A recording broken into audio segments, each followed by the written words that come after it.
She always believed her love with Daniel was unbreakable, that their marriage was built on honesty and quiet devotion. But after Daniel's passing, as Joan uncovered a long-hidden letter written in Russian, revealing a secret from his days abroad, a past filled with war, forbidden love, and a son she never knew existed began to rewrite everything she thought she understood. Before we dive into this story of unearthing hidden truths and bridging families across continents, let me know where you're tuning in from today, and make sure to like this video and subscribe for more. Joan had lived in the same pleasant, tree-lined suburb for over 3 decades. She and Daniel purchased their home shortly after they were married, drawn by the quiet streets and yards large enough for children to roam. Over time, as their 2 kids, Becky and James, grew into adults and eventually moved out, the house seemed to expand in silence. Joan sometimes felt echoes of old laughter in the hallways, the memory of small footsteps racing upstairs.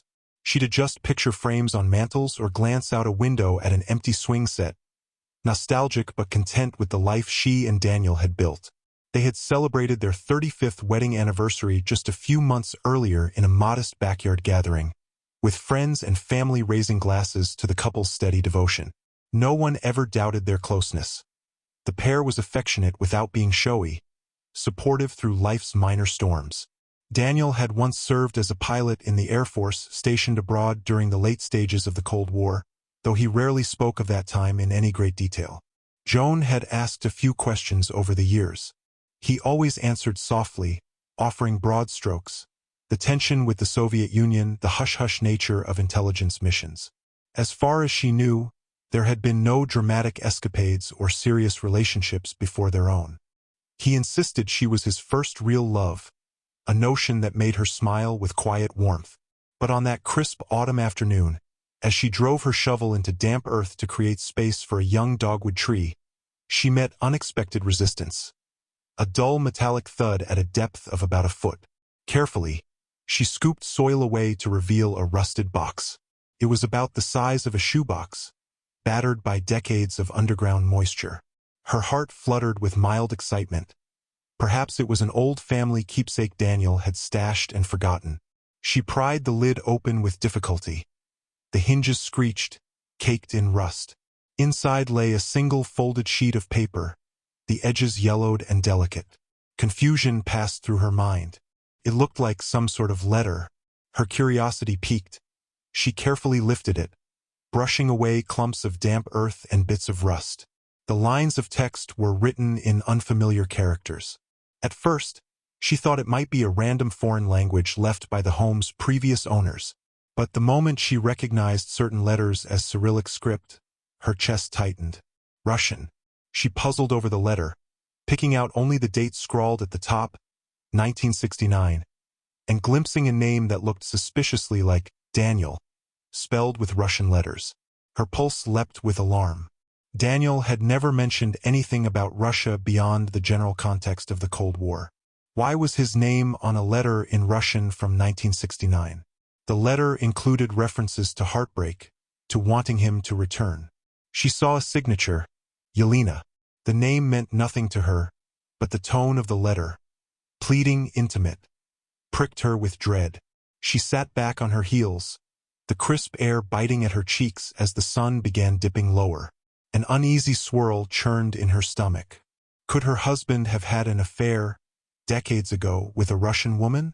And if so, why bury the letter in their yard? The entire notion sounded improbable, like something from a spy novel. A wave of guilt hit her for prying, but it was overshadowed by the jarring sense that perhaps Daniel had hidden an entire chapter of his life from her. She returned the letter to the box, sealing it carefully. Then, with shaky hands, she carried it inside and cleaned off the rust and dirt. Daniel was out running errands, leaving her alone with the evidence. She stared at the unfamiliar words, the date, the plea for him to come back. She recognized references to longing, to an unstoppable force pulling them apart.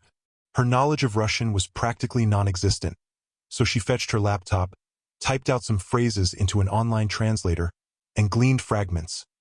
Yelena wrote about danger, about Daniel's orders, about how leaving her behind felt like betrayal, but she still loved him. A sickness pooled in Joan's gut. She was so certain Daniel had told her the truth of his past. Now she wondered how many secrets lurked behind his quiet brown eyes. By the time Daniel returned in late afternoon, carrying groceries, Joan had the letter hidden in a kitchen drawer. She greeted him with forced normalcy, though her heart hammered. She considered confronting him directly, but fear held her back. She wasn't sure if she was prepared for the answer. Did he have a second life? Did he father a child overseas? The possibilities swarmed her mind. She decided to wait, gather more information. That evening at dinner, she observed him closely. He seemed the same as ever, gently teasing her about an upcoming yard sale, asking about her day. She answered in guarded monosyllables, lying that she just felt a little under the weather. He offered her an early bedtime, concerned she might be coming down with something. She forced a smile, nodding. In truth, she was simply reeling. That night, unable to sleep, she roamed the living room, flipping through old photo albums. She found pictures from the year she met Daniel. He was fresh out of the Air Force by then, posted in Turkey at some point prior, or so he claimed. There were no references to Russia, no mention of a woman named Yelena. She felt like an archaeologist unearthing contradictory artifacts. If he had a significant relationship in the Soviet sphere, why had he never dropped even a hint? Over the next few days, her mood darkened. Daniel noticed her quietness, asked if they should see a doctor. She reassured him half-heartedly that it was just stress or early winter blues. Meanwhile, she revisited the letter often, piecing together bits from a translator. She read a line about Yelena's vow to wait forever, and a mention that the Americans forced you to vanish. The details unsettled her. Possibly Daniel had no choice in leaving Yelena behind if he was under strict military orders. Could it be he had concealed a tragic romance for fear of stirring old wounds or endangering someone? Desperate for clarity, she reached out to an old friend, Lucy, who had served briefly in Army intelligence decades ago. Lucy might know how to read partial codes or at least confirm if the letter's references suggested espionage. On a crisp morning, she visited Lucy's home, letter in a manila envelope. Lucy read the fragments, eyebrows rising. She recognized certain phrases typical of the late 1960s Cold War climate. Mention of border infiltration, fear of watchers, and compromised communications. Lucy suspected Yelena might have been labeled a security risk by both sides. Your husband might have been involved in something hush-hush, Lucy theorized, or simply fell in love with a local contact. If the brass discovered it, they'd have forced him to cut ties. Lucy suggested the next step was to track down the letter's origin. Possibly Yelena was real and living somewhere. But it's been decades, Lucy sighed. She could be gone, or maybe changed her name. Are you sure you want to pursue this? Joan weighed the question. Part of her dreaded the revelations, but her love for Daniel demanded honesty. If he carried guilt or heartbreak all these years, she wanted to know. Lucy volunteered to ask around among old intelligence buddies. Meanwhile, Joan considered a direct confrontation with Daniel, but anxiety churned. What if he lied, or became defensive? She wanted something more concrete first. Days turned into weeks. Lucy emailed, saying a friend recalled rumors of an American pilot who had a Russian lover, forced to break it off around 1969 or 1970 near the Turkish-Soviet border. No official records, but the story was whispered. Lucy surmised that if Daniel was indeed that pilot, he might have done it to protect the woman from Soviet retaliation. Lucy then discovered a potential lead in Moscow, a small circle of older activists who once advocated for cross-cultural families separated by Cold War policies. Possibly Yelena's name was in their old rosters. Lucy asked if Joan was prepared to travel. You may only confirm heartbreak, Lucy warned, but Joan felt the truth was essential, both for her own peace of mind and possibly Daniel's. So she told Daniel she wished to visit Europe, focusing on Eastern capitals, a bucket list trip. He found it odd. She had never voiced such interest before, but he was supportive, offering to come along. She insisted on going alone, citing a personal desire for introspection. He seemed both worried and curious, but did not block her. Guilt stabbed her heart as she kissed him goodbye at the airport, lying that she'd mainly see tourist sites. Inside, she steeled herself for possibly unearthing a deep betrayal or tragedy. She loved Daniel too much to remain in ignorance. Arriving in Moscow felt surreal. The hustle of the airport, the swirl of Russian signage, the icy wind biting her cheeks. She found a modest hotel near the city center, glimpsing Soviet-era architecture overshadowed by modern bustle. She connected with a local translator recommended by Lucy, a woman named Katia. Over steaming tea, she explained she was searching for a woman named Yelena, connected to an American named Daniel in 1969. Katia raised a brow but agreed to help. They scoured partial archives, old phone directories, any mention of cross-border romances. The leads were meager. Joan grew disheartened, second-guessing her impulsive decision. Then, a mild breakthrough. An elderly clerk in a rundown municipal office recognized the story of a Yelena, who once had ties to an American pilot, rumored to have faced KGB scrutiny.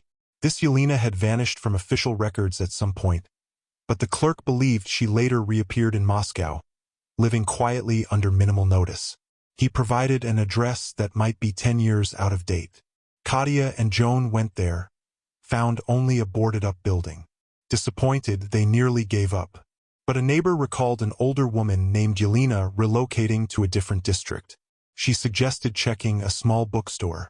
Hope renewed, they ventured across the city to a tucked-away shop, old wooden sign half-faded above the door. Inside, the musty smell of ancient pages and dusty shelves greeted them. The shop was nearly empty, a single woman behind the counter, hair streaked with silver. Katia asked in Russian if she was Yelena. The woman's eyes flickered with recognition, or perhaps dread. She asked who wanted to know, voice trembling. Then Katia gestured to Joan, softly recounting Daniel's name. At that, the woman's face paled, her hand covering her mouth. She murmured Daniel's name in a near whisper, tears forming. In halting English, the woman confirmed she was Yelena. She led them to a tiny back room stacked with boxes, away from curious ears. There, the woman locked eyes with Joan, demanded to know how she knew Daniel. Joan's voice quivered as she explained she was Daniel's wife, that she found an old letter addressed to him from Yelena in Russian. The woman's tears spilled. She said she never imagined Daniel might have shown that letter to anyone, or that it might be discovered decades later. Then, at last, she told her tale. She and Daniel met near the Turkish-Soviet border in 1969, when tensions were high. She was suspected by Soviet authorities of passing information to foreigners, though all she truly wanted was to read foreign literature, help spread knowledge across borders. Daniel, a pilot with some intelligence role, had encountered her. They fell in love swiftly, shielded by secrecy. The threat of the KGB sniffing out their romance was intense. Daniel promised to bring her to America, to protect her. She believed him wholeheartedly, but he vanished abruptly, presumably reassigned. She wrote letters, tried to glean his location, but everything was intercepted or lost. Over time, she concluded he had chosen duty over love. Yelena's voice cracked as she said that in truth, the Soviets might have forced Daniel out, or threatened retribution if he tried to smuggle her out. She never found clarity. She only had that letter, poured her heartbreak onto the page, hoping it reached him by some clandestine route. Then she waited and waited, until the harshness of everyday life swallowed her illusions. Her tears glistened as she told Joan that she had not just lost Daniel, but also risked losing her life if the KGB discovered her continued contact with an American. Joan felt sorrow well up, imagining Daniel's agony too. But the conversation took a more shocking turn. Yelena admitted she was pregnant when Daniel left. She said he never knew. She never had a chance to tell him before he vanished. The child, a boy named Alexei, grew up fatherless, always sensing some missing piece. Yelena, worried about Soviet oversight, told no one that the father was an American pilot, lest her child be labeled a traitor's spawn. The revelation jolted Joan. Her heart pounded as she realized Daniel had fathered a son decades earlier, oblivious to his existence. Yelena took them to a small, modest apartment block. Inside, a man in his 40s, broad-shouldered with a reserved demeanor, greeted them, confusion in his eyes as Yelena introduced Joan. This was Alexei. Through Katia's translation, Joan explained she was Daniel's wife. She had discovered the letter, come searching for answers. The shock in Alexei's expression was undeniable. He stared, voice shaking, as if trying to piece together how the father he never knew had lived half a world away. They spoke for hours. Through stilted English and Katia's help, Joan described Daniel's personality. Kind, gentle, a dedicated father to the 2 children he raised in America. She recounted how he never once spoke of a Russian romance or fathering another child, presumably because he believed Yelena was safer if he vanished. Alexei listened, face conflicted. He had grown up hearing scraps of rumors about an American father, but never believed them. He asked if Daniel truly cared, or if he had abandoned them. Joan fought tears, insisting Daniel must have been forced out by the military. He likely carried regret all his life, but never dared to speak. The day ended with a quiet sense of revelation for them all. Yelena and Alexei walked Joan back to the bookstore, hugging her with trembling arms. She promised to keep in touch, though uncertain how to proceed. That night in her hotel room, she cried for the heartbreak inflicted on them all by political constraints. She pictured Daniel's quiet sadness at times, how sometimes he stared off in thought. Perhaps he'd been mourning Yelena and the unknown child he never realized existed. Returning to the U.S., Joan struggled with how to reveal her findings. The moment she stepped off the plane, Daniel greeted her with warmth, but she saw caution in his eyes. He must have sensed her trip was about more than mere sightseeing. The next day, she steeled herself and told him everything. Discovering the box, the letter, traveling to Russia, meeting Yelena and Alexei. As the words poured out, Daniel's face paled. Tears formed. He clutched the letter she handed him, the same battered pages from decades ago. In a trembling voice, Daniel confessed the truth. He had indeed met Yelena while posted near the Soviet border. They fell in love deeply, but intelligence superiors discovered their involvement. He was threatened with court-martial or worse if he didn't abandon contact. They hammered home the risk to Yelena. If the Soviets labeled her a collaborator, she could be imprisoned or killed. So Daniel, heartbroken, left in the dead of night under secret orders, never telling Yelena. He wrote to her from a secret address, but presumably everything was intercepted. Over time, he returned stateside, convinced Yelena must hate him or be in hiding. He never imagined a child might be involved. The letter he eventually received he dared not keep in his personal files, so he buried it in the yard. He wept bitterly upon hearing about Alexei, the son he never knew.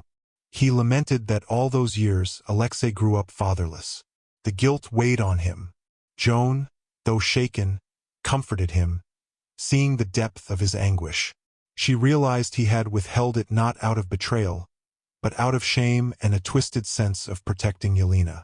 In the days that followed, Daniel wrote a heartfelt letter to Alexei, pouring out his regrets, his longing to connect. He read it aloud to Joan, voice breaking, asking if it was too emotional. She assured him Alexei deserved honest emotion after so many years of secrecy. They emailed it, receiving a cautious but polite reply. Over the next few weeks, father and son conversed regularly, forging a tenuous bond. Alexei's initial skepticism thawed as he realized Daniel was earnest in his remorse and love. Meanwhile, Joan wrestled with her own emotions. She recognized Daniel's love for her was genuine, yet he once also deeply loved Yelena. She worried if that overshadowed their marriage. But as they shared late-night talks, Daniel reaffirmed that his love for Yelena had ended forcibly, never overshadowing his devotion to Joan. The complexities stung, but she found empathy for him. A man caught between duty, love, and oppressive political threats. In the midst of these revelations, Becky and James, Joan and Daniel's adult children, were told they had a half-brother in Russia. The news shocked them, ignited some resentment, but they softened upon hearing the tragic circumstances. James insisted on speaking to Alexei by video call, bridging that cultural gap. Becky, more emotional, cried at the thought of her father carrying such a burden in silence. Over time, they each found acceptance, excited at the prospect of a new sibling bond. Encouraged by this positivity, Daniel mustered courage to plan a trip to Moscow to meet Alexei and possibly see Yelena again. The notion frightened him, facing the woman he'd abandoned. But Alexei wrote that Yelena's health was fragile. She might not have long. He should come soon if he wished to see her. With Joan's blessing, Daniel prepared for the journey. She offered to accompany him. He hesitated, unsure if Yelena would resent her. But Joan insisted they face this together. They arrived in Moscow on a chilly afternoon, trembling with the significance. Alexei greeted them at the airport, nerves playing in his tight-lipped smile. They recognized each other from photos, but in person, the resemblance was striking. The same set of the eyes, the same quiet presence. Daniel, tears in his eyes, hesitantly embraced Alexei. They parted, both men wiping cheeks. Joan looked on, heart brimming with relief that this long-lost father and son were finally bridging time. They traveled by taxi to Yelena's small apartment. The city beyond the windows felt like a swirl of old Soviet architecture mixed with modern bustle. Daniel stared out, occasionally glancing at Joan with unspoken thanks that she had made this reunion possible. At Yelena's door, he froze, trembling. Joan gently took his hand. Alexei knocked. The door opened to reveal Yelena, frielier than Joan remembered, but eyes bright with an old spark. She locked onto Daniel's face, tears brimming. Words failed. He finally managed to say her name. She responded, voice cracking, calling him Daniil, as she had decades ago. Inside, they spoke softly. Alexei translated if needed, though Yelena's English was better than expected. Daniel apologized profusely, explaining the forced separation, the threats from superiors. Yelena's tears told of heartbreak endured in lonely nights. She admitted she once hated him for not returning, but over time realized the complexity.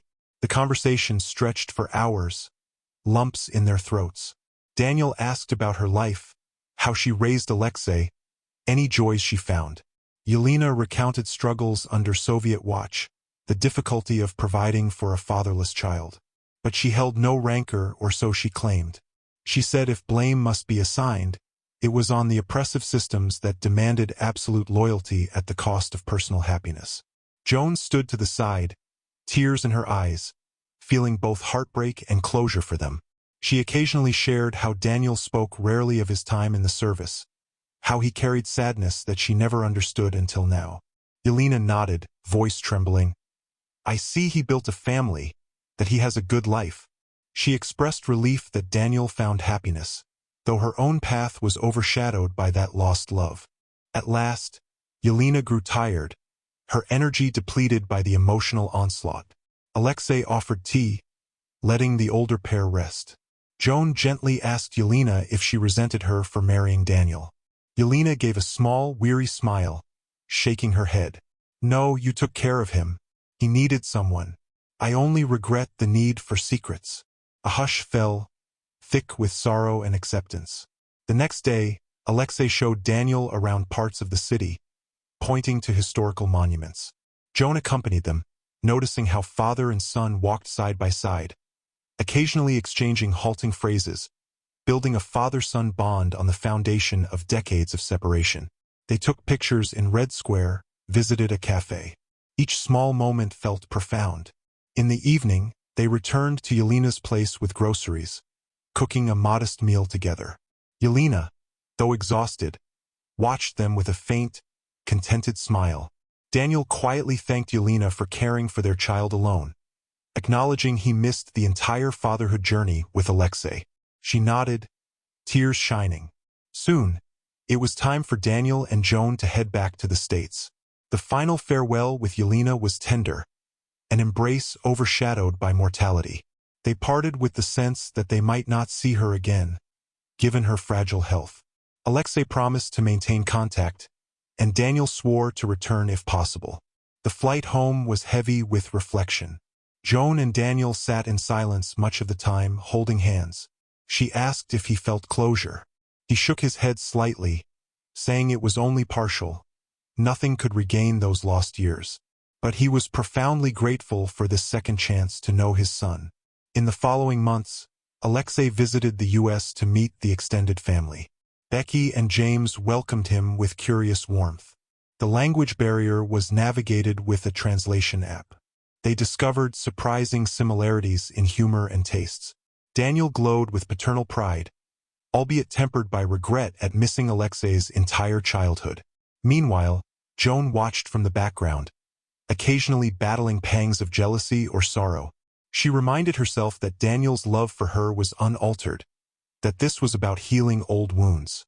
Time smoothed the raw edges. Yelena passed away peacefully a year later, Alexei emailing them the news. Daniel mourned a woman who once held his heart, now freed from a life overshadowed by secrecy. Alexei continued forging ties with his father, building an improbable father-son relationship in their twilight years. On holidays, they swapped video calls, bridging the continents. Alexei joked that Daniel's grandchildren from Becky and James were now cousins to his own children, a delightfully tangled global family tree. Meanwhile, Joan found her marriage strangely strengthened. The confrontation with Daniel's hidden past forced them to speak with a raw honesty rarely needed before. She recognized the young pilot in him, forced by politics and secrecy to make impossible choices. He recognized her unwavering devotion, that she overcame the shock of discovering a hidden romance and child. They faced occasional friction, especially when he spoke too wistfully about Yelena's memory, but they navigated it with empathy. Their bond, though tested, emerged more resilient. Over the years, a tradition formed. Each anniversary, Daniel and Joan visited the dogwood tree in the backyard, the spot that once concealed the letter. They placed flowers there, a symbolic nod to the truth it revealed.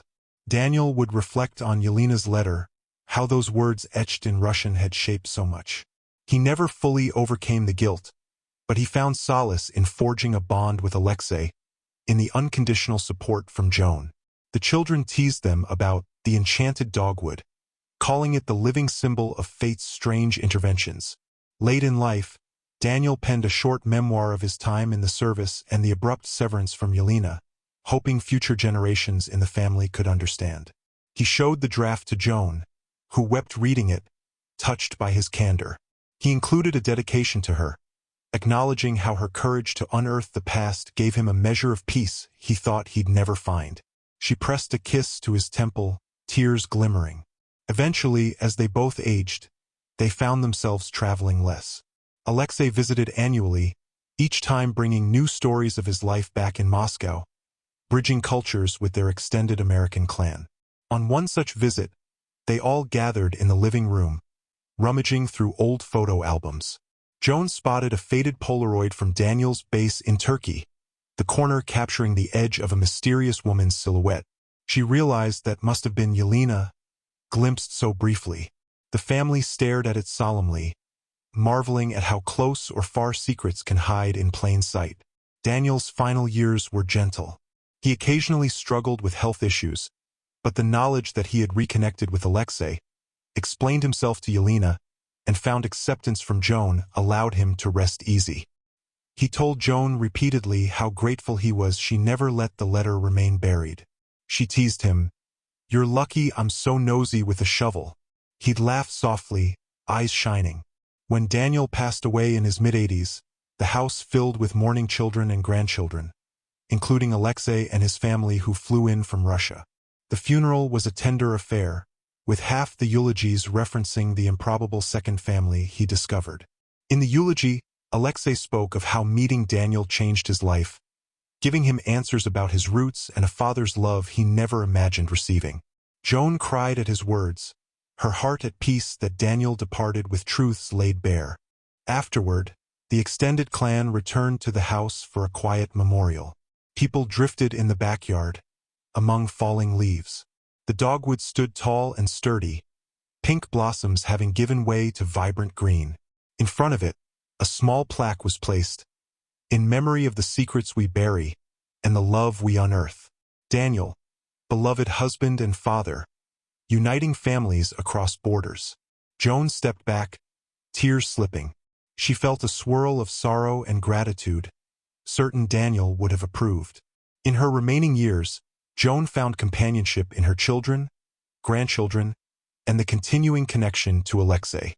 She recognized that Yelena's heartbreak, Daniel's sacrifice, and her own quiet courage in unveiling the letter had woven a new tapestry of family, bridging east and west. She occasionally traveled to Moscow for short visits, doting on Alexei's kids, who called her Grandma Joan. The strangeness of it never fully receded, but was overshadowed by love. One mild spring day, Becky visited, rummaging through old boxes for genealogical research. She pulled out the battered metal box that once held the letter. Inside lay a single Polaroid of Joan and Daniel, taped to a note scrawled by Daniel. For the love that endured, through secrets revealed.